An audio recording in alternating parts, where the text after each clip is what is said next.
There's also like full-on burnout where you don't function anymore. I had that where you're basically clinically depressed. But there's another form, Sean, that I call low-grade burnout. And that I define it as this: the joy of life is gone, but the functions of life continue. So you're going to work, you're showing up, but like you used to love YouTube, now you're just like, oh, another day, another video, another day, another TikTok, another day, another whatever, and your heart is dead.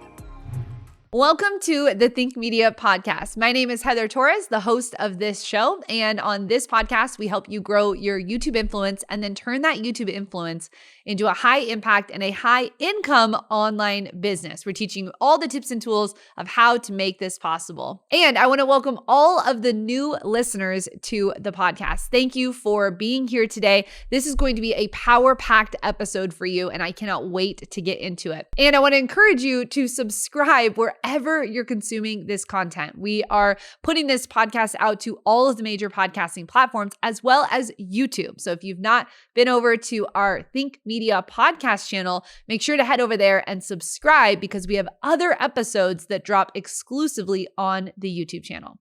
Now, we are in a two-part series with one of our mentors and really the kickoff for the theme of our year here at Think Media. We have none other than Carey Nieuwhof on our podcast. Now, if you've been with us for any length of time, you know that this year we have marked it with at your best. And Sean actually went through 2 different sessions already. We have other sessions coming in the future this year for you of how we are helping our team be at their best. And so we wanted to bring none other than the author of this book to the podcast to interview him on going deeper into his body of work and just some advice for you as a content creator. Now, today's episode is all about burnout. And Carey is no stranger to burnout. He actually wrote a whole book on that.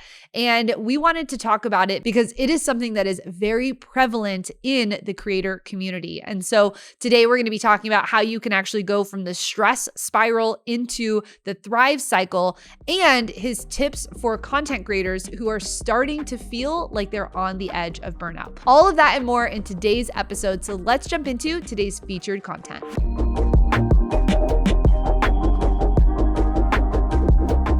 Are you feeling burnt out?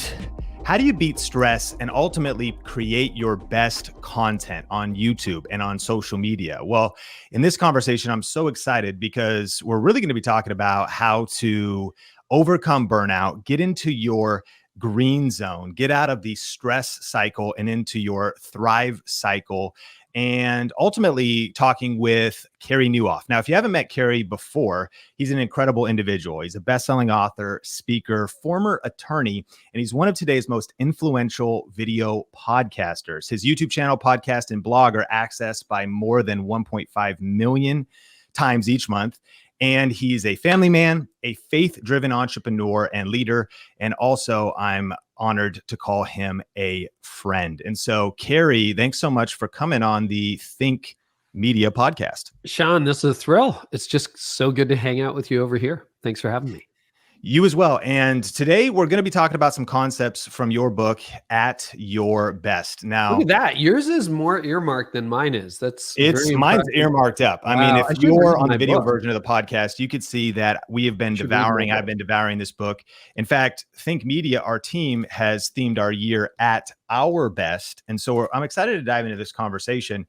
But ultimately, let's just get straight into it. And we'll get to your story in a little bit. But this idea of burnout, I mean, there's been a lot of articles actually, surprisingly, about YouTubers. TikTokers are burning out. Social media influencers are burning out. And there was a whole string of articles about YouTubers are burning out. These are people making a ton of money, but they're in a cycle of all this high pressure, all this, pressures of life, pressures of fame, pressures of maybe being a small town kid, and all of a sudden you have notoriety. And how do you handle that? But ultimately, from your studies and your experience talking with leaders, speaking publicly, coaching organizations, how prevalent is burnout for creators, leaders, and ultimately knowledge workers, which is what the listeners of the Think Media podcast are? Yeah, very prevalent, actually. And, I wish I had this phrase when I wrote the book, which just came out, of course, but you learn this over time. But The phrase that I heard recently, I think it goes back to Albert Tate, is people are overexposed and underdeveloped. And I'm like, that is the money right there. Like, we're overexposed, we're everywhere. So all of a sudden, you're 18 years old, you have 5 million followers or whatever. I'm really glad that being well known in the space that I'm known in didn't happen to me when I was 32, because I think I would have collapsed. And I burned out at 40. We'll talk about that later. But here's the powerful thing. I think about, if you look at the stats, Gallup, et cetera, 70% of people in the knowledge space would say that they're burned out or they feel burned out. There was a poll done in the middle of 2021 by Deloitte that said something like 83% of knowledge workers come home exhausted with nothing left in the tank every day. And this is a problem before the pandemic. It's even worse now. So there's also like full-on burnout where you don't function anymore. I had that, where you're basically clinically depressed. But there's another form, Sean, that I call low-grade burnout. And that I define it as this: the joy of life is gone, but the functions of life continue. So you're going to work, you're showing up, but like, you used to love YouTube. Now you're just like, oh, another day, another video, another day, another TikTok, another day, another whatever. And your heart is dead. Wow. And man, I think listening to this, there's probably some of us right now that are like, I might be in low grade burnout, but you ultimately, you just mentioned it, you yourself experienced high grade burnout, right? Yeah. Tell a little bit about your story and what was happening at the time and what led to that. Anything worth doing is worth overdoing. So I really burned out. So what happened to me, I went to law school, then I went to seminary, started working at a church when I was 30, and it went through a massive growth curve, at least in our country, Canada. So we became one of the largest churches in our denomination in the country and the fastest growing church in our denomination. And that kind of growth, as anybody knows, is intoxicating in whatever field you're in. And it caused me to ignore a lot of fundamentals, like how my heart was doing, how my marriage was doing. And, my wife and I got into some marriage turbulence in that season. But I thought as long as I was winning at work, everything was fine. And then people kept telling me in my late 30s, like, Carey, you're going to burn out. You're going to burn out. And I didn't believe them, because I thought burning out was for weak people. But I did one day, and I did not declare a finish line. I didn't moderate my workflow, and my body quit. And I went into what would be probably called a clinical depression for about 4 months, where all the joy, all the passion was gone. And I took a month off or 3 weeks off, and I thought, okay, this will make it better. It made it worse, Sean, made it worse. So that was my burnout, and it was brutal.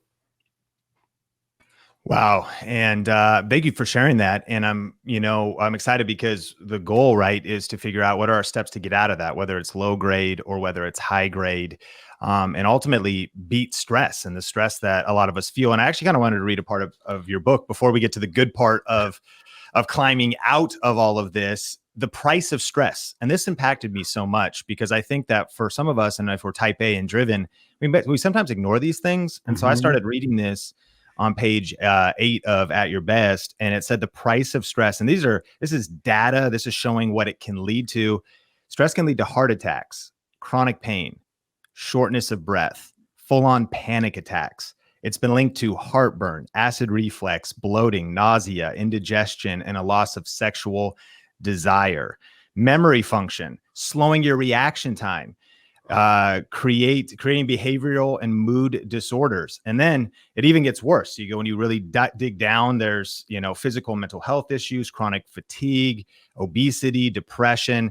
Man, stress is really killing us. And there's a real cost to stress. I know for me, you kind of grow up and you just want to be strong no matter what, you just want to press through no matter what. And so in your book, you talk about the stress spiral. And I think it's when it just, we're in that loop, and I go into that a little bit, break that down, before we figure out how to get to the thrive cycle and climb out of things. What's really happening with the stress spiral, and how do we get in it? So the stress spiral is, if you can imagine, like a tornado-like thing, and it's just you're cycling down. And if the book, I really tried to deal with, because I on the other side of burnout, Sean, I tried to think about, how did I get here? Like, what caused this? And how do I make sure I never go back? Like, as far as is humanly possible, how do I make sure I never go back? So I started to think about, well, what are the primary assets you deal with in leadership? And this is true for, well, any human, but especially knowledge workers. It's three things. It's time, energy, and priorities. Time, we all get 24 hours in a day. Energy, your energy level waxes and wanes over the course of the day. And priorities are the things that you're supposed to get done. I got to ship that video. I got to write this. I got to do whatever. And when you're in the stress spiral, your time is unfocused, your energy goes unleveraged, and your priorities get hijacked by everybody else. And what that leads in that downward spiral is to you feeling overwhelmed, overcommitted, and overworked. So how do you know whether you're in the stress spiral? Here are the questions. Do you feel overwhelmed? A lot of people would say yes, like 80, 90%. Do you feel overcommitted? Yes, I said yes way too often. And do you feel overworked? Yeah. And guess what? I work for myself, but I feel completely overworked. So that's the stress spiral. And so I'm sure a lot of us can relate to that. And the problem is like it's compounding, because a lot of times if we're feeling overwhelmed, we're being even less productive. If we're feeling overworked, the to-do list stacks up even more. I can know the feeling of paralysis, where sometimes when you see your to-do list and you're like, I'm actually going to do nothing instead of even trying to tackle this, because where would I ever start? And for the knowledge workers, and I think us as YouTube creators too, there's a million things to do. And this, of course, is true for you as a writer. And so we can see all the different things. We've got the emotional pressures, and we may be dealing with limited energy for any number of reasons, family, work, and all kinds of different things. So Carey, let's talk about really the promise of this podcast. What do we start doing to climb up out of this? And what I love about this book is actually when I got to the end of it, one of my favorite parts was the acknowledgments and seeing how long the story was. This, I think it was Mark Batterson that said, man, this needs to be a book, but that was 7 years ago or something. Yeah. You refined the idea amongst thousands of leaders in a course area. You got to test these theories and these practices and actually prove them out. So much personal development leadership books in the world are sometimes just kind of theories. They maybe worked or they worked. I had an idea, then I wrote a book, and here it is. Yeah, exactly. Yeah. I had an idea, tried it once, and it worked for a while. But like, these are some really proven practices, and you also have the credibility from being in a clinical depression level of burnout and working your way up out of that. So maybe lead us in a little bit of the story of what happened next, what you learned, and how that led to the discovery of the Thrive Cycle. And obviously we can't get into all the details of it, but what are some of the pieces of the Thrive Cycle that we could start overcoming overwhelm, overwork, and starting to thrive again? Yeah, there's hope. So it started because, as I hinted, I was determined to never put myself in that position again. It's so painful. And some of the people watching, some of the people listening, they burned out. And if you've been there, you know how miserable it is, and you wouldn't wish it on your worst enemy. So I'm like, I don't ever want to do this again to myself, to other people, to the people I lead, the people I serve. So over a period of 3 to 5 years, I tried to get back to normal. So I got like 6 months after the lights went out and I burned out, I started to feel flickers of hope again. And I had a lot of muscle memory. I've been in leadership for a decade. So I didn't take a sabbatical. I just went back to work. And eventually the joy started to come back, but I felt like I was like at 70%, 60%, 80%. And eventually by year 4 or 5, I was at 90% capacity. But all the while I'm reading books, I'm listening to podcasts, I'm hiring coaches, I'm hiring consultants, I'm going to counseling, and I'm trying to create a system, a worldview where this wouldn't happen again. And I got to some success. I would say by year 4 or 5, I'm like, okay, I'm at a new normal. I'm at 100%. And let's see if this thing holds. Well, that was 16 years ago that I started this. And so I just thought, hey, like I found a system that works for me. And then within like 5 years of my burnout, the number one question I started to get, Sean, was people coming up to me when they had me one-on-one and going, hey, I know you don't talk about this, but how do you get it all done? Like you're working full time at a church. I was a pastor at the time. Your family's in good shape. We repaired it.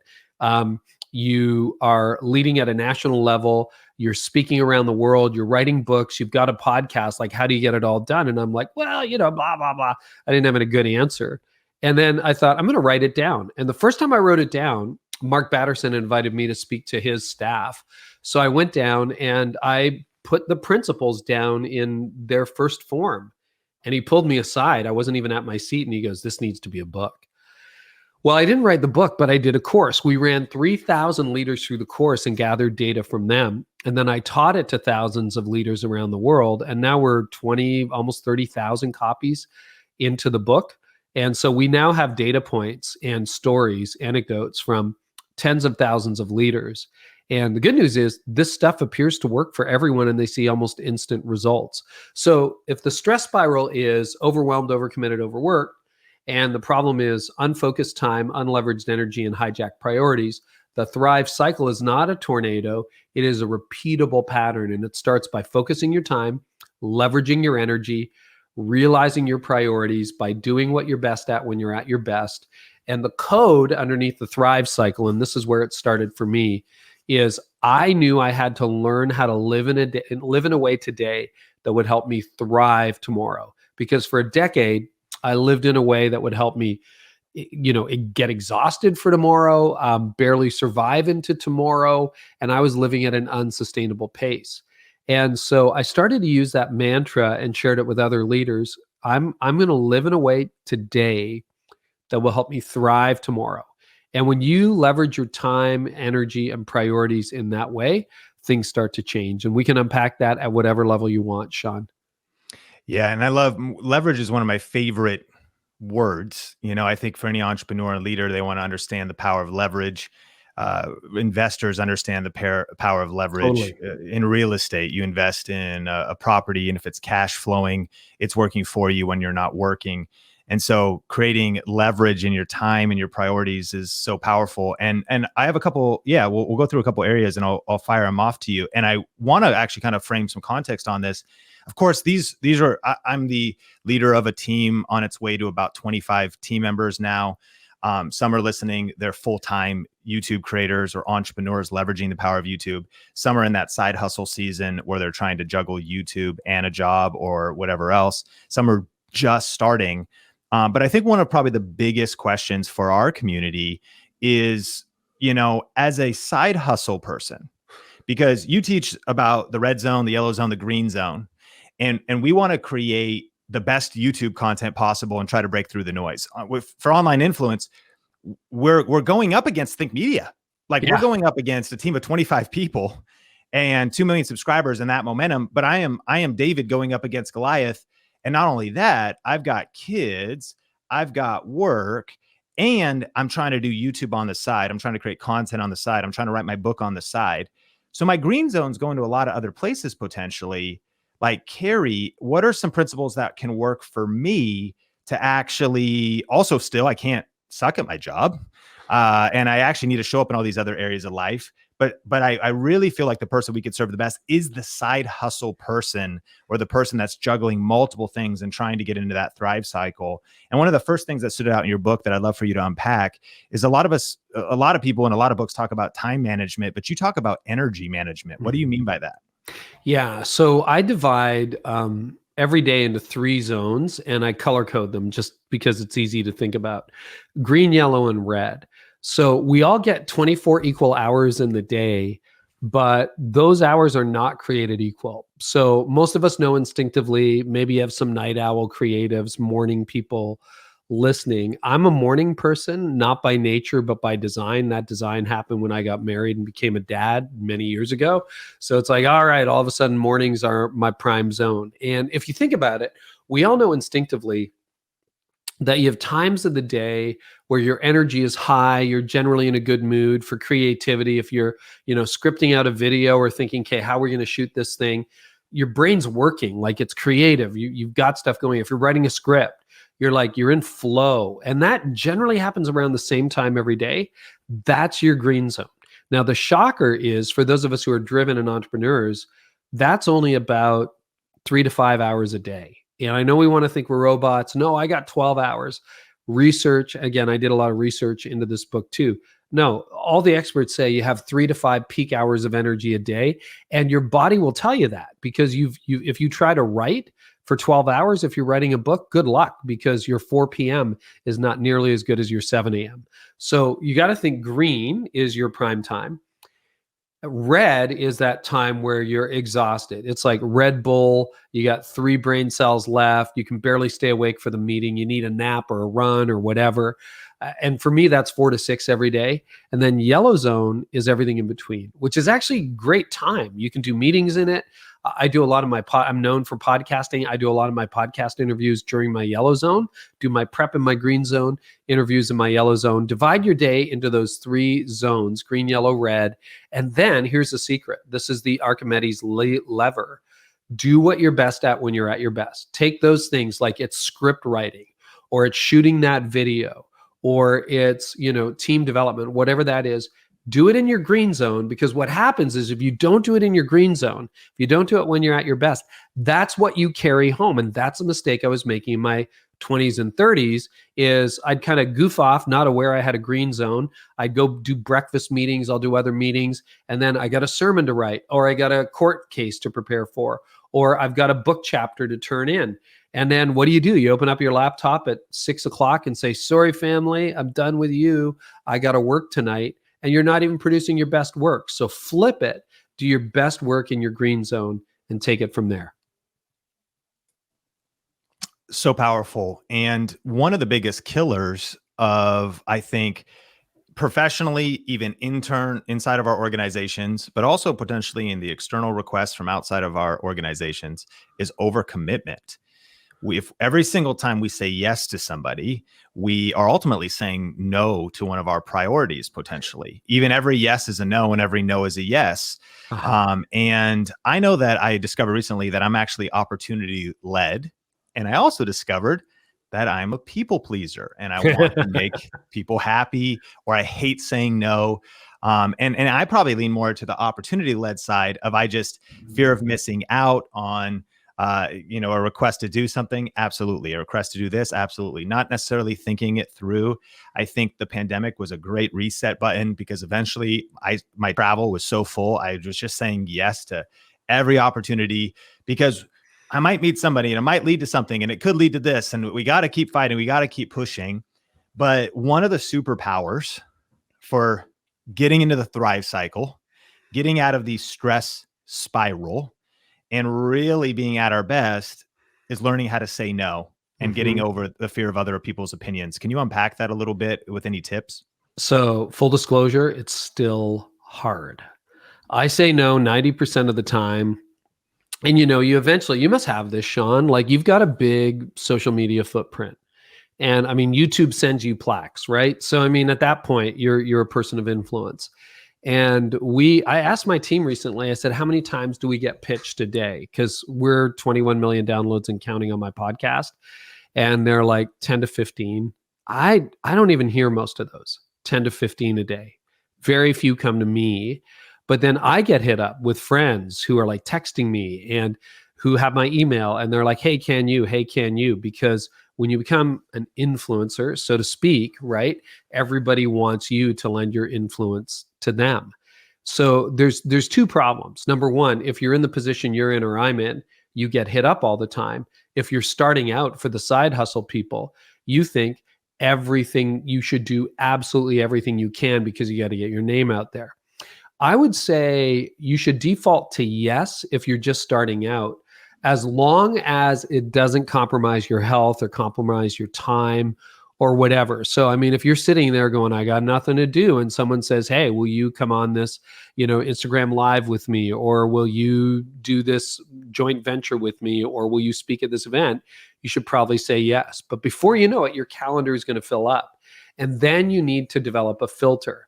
So we have a filter that we use in my company and in my life, and it's constantly being refined, and it will get narrower. Well, the filter will get stronger and stronger as time goes on and as your platform grows. But I did start out by saying yes to everything, and then it became a problem because there were too many things and you had to say no.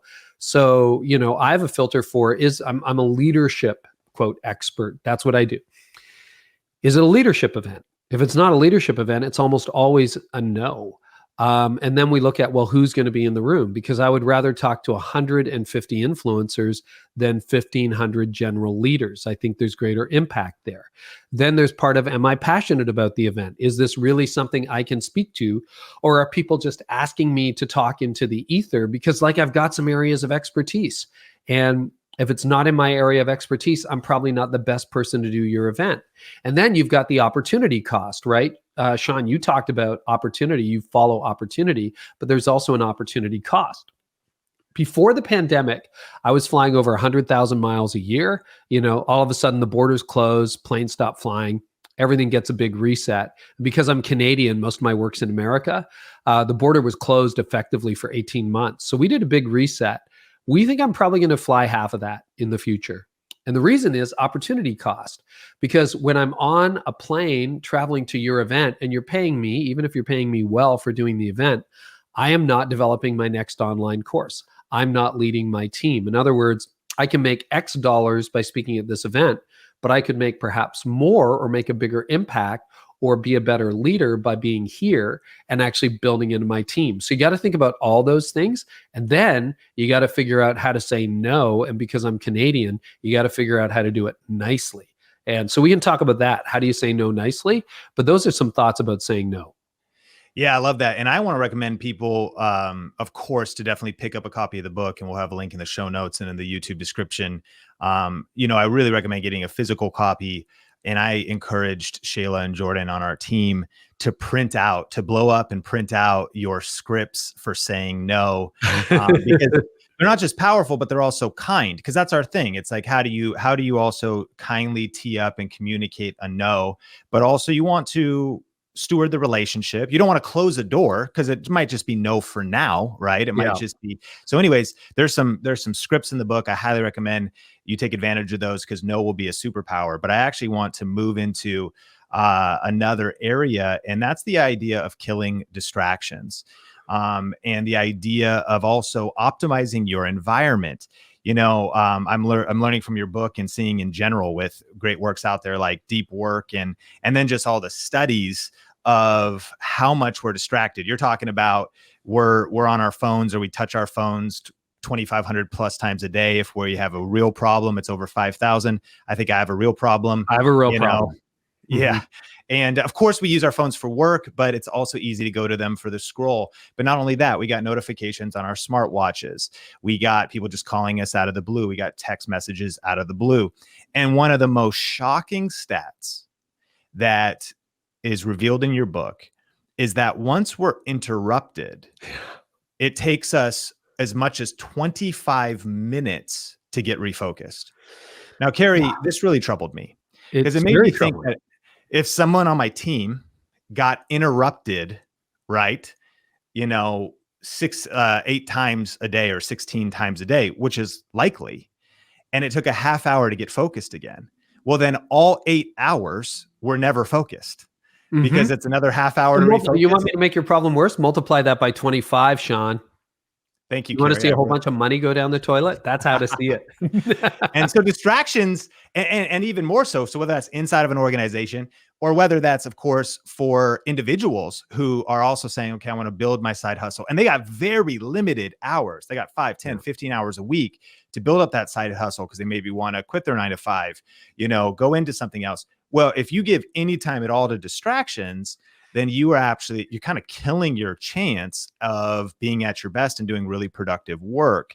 And so touch on that a little bit on the distractions piece, and then we can maybe talk about some remedies or both at the same time. I read that stat. It blew me away. 25 minutes. And let me nuance it a little bit because Cal Newport makes the helpful distinction between shallow work and deep work. So I don't do email for a living, but email would be like shallow work for me. It's like, no. And interruption's not as big. But when you're writing a book, when you're creating a masterclass, when you're filming the video that is going to make a big difference, what you're involved in at that point is deep work because you're creating something out of nothing.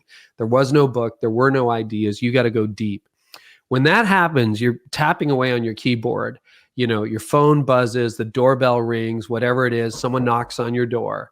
And you kind of lose focus. You're like, yeah, what do you want? Or I got to go check this out. Or what do you mean you got some news notification or whatever? And when you come back, you're like, now, where was I? That's what it's talking about. And sometimes, this as a creative, you don't get those ideas back. Like they don't come back to you. You're like, they're just gone. And you're like, oh, and you're in the shower the next morning trying to think about it. You're on a walk trying to think about it. You don't get those ideas back. Or if you do, you're like, okay, I think I'm over here. That's why. I mean, no brainer. All notifications off. Your phone's on do not disturb. And so many people, I've had mine on do not disturb for years. Thank goodness iOS 15 introduced focus mode. So if you're like, well, I don't want to cut out my assistant, I don't want to cut out my kids, great. Program them in to ring through and train them not to call you during your green zone. Like, do not, like, this is a nuclear emergency if you're reaching me during my green zone, because then you'll get deep work done. And Nir Eyal and Cal Newport and other thought leaders like that would say, focus is the superpower in this age of distraction. And I agree. Your ability to do deep, deep work and to think beyond where most people think, that's where you're going to get your progress. So notifications off. The other thing about environment, like you're in the basement of my house. That's what you're watching right now. And so I built this out maybe 5 or 6 years ago. And I thought I'm very impacted by environment. So I'm like, okay, if this is where I'm working, I've got a barn door. It, shuts out the stairs and everything beyond that.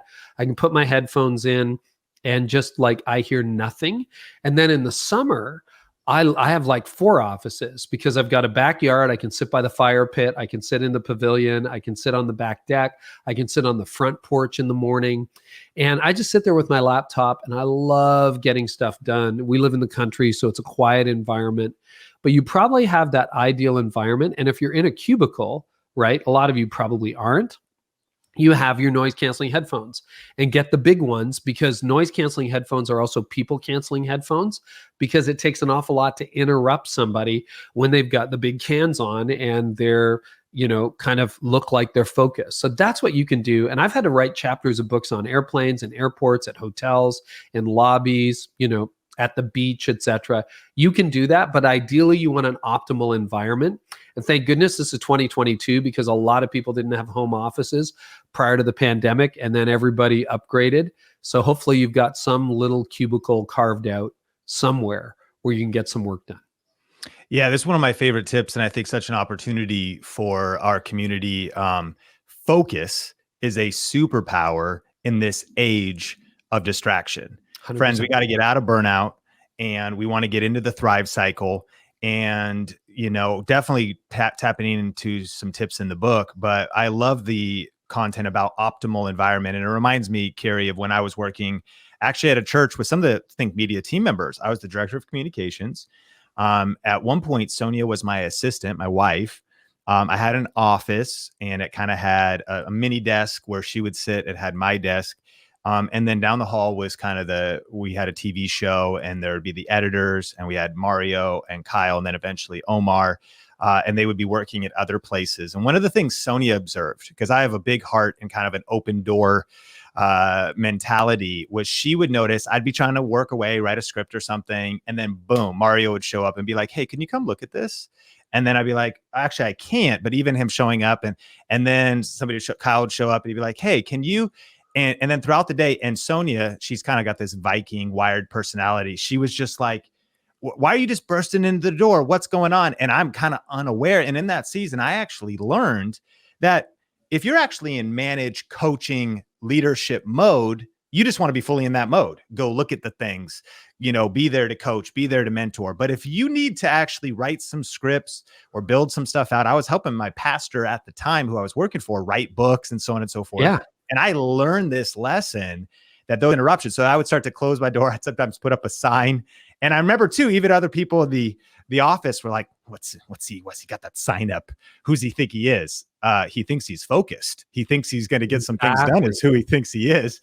And I really learned that. And I started to learn about myself, about the importance of optimal environments. And I love to, like, even when the door is open at my home office, even if the house is quiet, I feel the door open. Even if I don't see it, I can actually feel that the door is open, kind of feeling the noise around me. You mentioned even in your book that maybe it's like a buzzing sound could even sort of take you out of the zone. It's funny. My wife loves having a noise machine on, or a fan on, or even she'll leave the washer and dryer room door open, and I'll be like, hey, babe, can you close?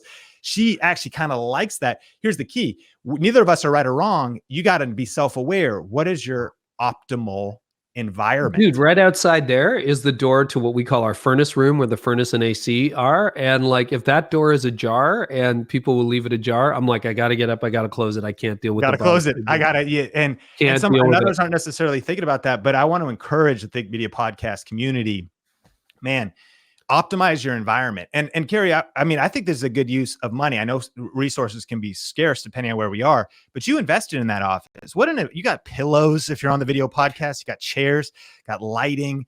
It's a whole mood. But man, when you're a knowledge worker, your environment matters. You know, I think media, I am obsessed with battle stations. I'm like, listen, you need 2 monitors, you need a standing desk, you need to be able to close the door, you need a good mic, you need good lighting, you need to be able to focus, you got to get your battle station built. And we actually sent out gear to our team because it just matters so much.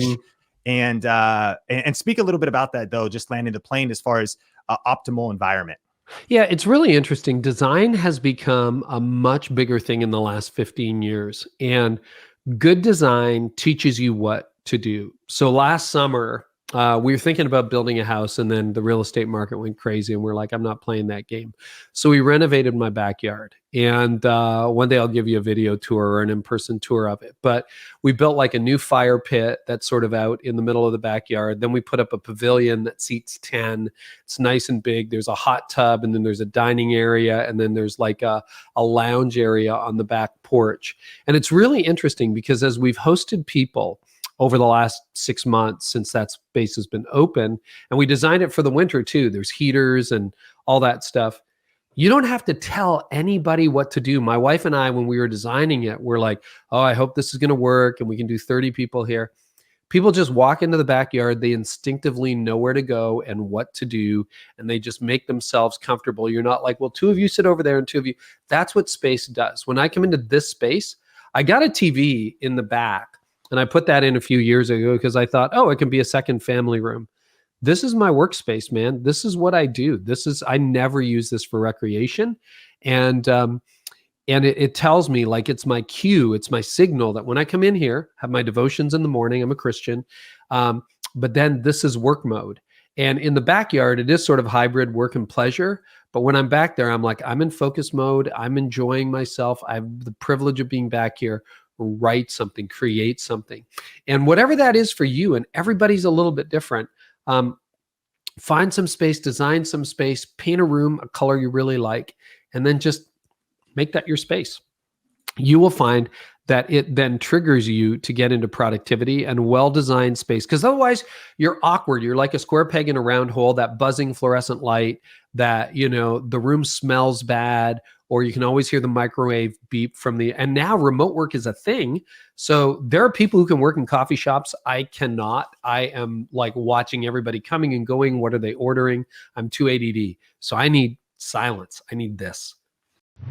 Well, that was part 1 of our series here with Carey Nieuwhof. I'm excited to jump into next week's episode, but I want to ask you this question. Are you at your best? I'll make sure to link the book down below in the description box or in the YouTube description. And I highly recommend picking up this book and listening to it on Audible, getting the Kindle version that's digital, or getting the physical copy and actually taking some time this month to read this book. Carey is a wealth of knowledge when it comes to understanding when you are in your thrive cycle, when you're in your green zone, and when you're in your red zone. And he gives you a ton of exercises of how to really figure out when you work best. So I want to encourage you to grab that book wherever books are sold, and I'll link it down below in the description box as well. Now, every single week, we love to read one of the reviews from the podcast. And thank you so much to everyone who's taken the time to rate and review the podcast over on Apple Podcasts. Today it comes from Ellie Lee Designs saying, fantastic, just upped my daily commute game. That makes me so excited that you listen to us on your commute. Love the new YouTube features. You can't ignore podcasts. This was extremely helpful and so easy to take in. I thought listening on YouTube was great, but this just upped my daily commute game. Thank you. Ellie, thank you so much for sharing that with us. Thanks for letting me know when you love to listen to the podcast, which is on your commute, which makes me excited to know that we're a part of your daily life. Thank you for all of those who have rated and reviewed. And I want to encourage you to take a moment after you're done listening to this one and let us know what you think about the podcast. Next week, we're jumping into part 2 with Carey Nieuwhof. We're going to be talking all about the secrets of being a highly productive content creator and the difference between doing deep work and shallow work. Oh no, I can't wait for next week's episode. So join us here on the podcast. Thank you so much for listening, and we'll catch you next week. Bye.